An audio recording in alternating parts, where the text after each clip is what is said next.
سلام، روزتان بخیر. به درس نو خوش آمدید. امروز ما یک چند لغات ها را بر شما نشان میتم که در گپ زدن یا در روزمره به کارتان می آید. شروع میکنین. سن، آفتاب. سن چی است؟ آفتاب. مون،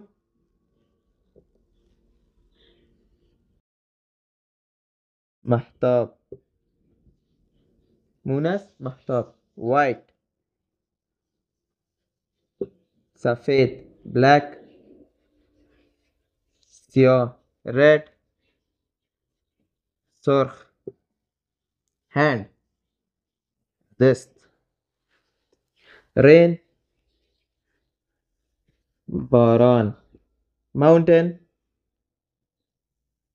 کوه. کار، موتر. سایکل، سایکل یا بایسکل. ترین، قطار یا مترو که میگنش. ویند،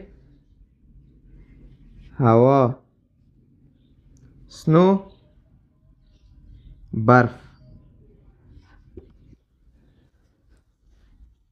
سن، آفتاب. مون، مهتاب. وایت، سفید. بلک، سیاه.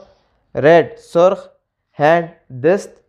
رین، باران. ماونتین، کوه. کار، موتر. سایکل، سایکل یا بایسکل. ترین، قطار یا مترو که برش میگن. ویند، هوا. سنو، برف.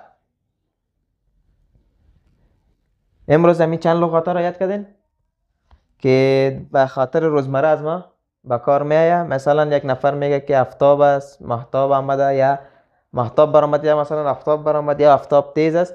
در کنورسیشن ما استعمال کردن میتونین. یا یک چیز سفید است، سیاه است، سرخ است. دست تاگر شد، یا مثلا میگه که بت دسته. رین، باران است. مثلا یک نفر میگه که امروز باران بود در افغانستان. ماونتین، کوه. من رفته بودم چکر برای کوه. کار، موتر، سایکل. همون توی کل لغات ها در کنورسیشن بسیار ضروری است. انشالله در درس بعدی دیگه لغات ها را هم یاد میگیریم.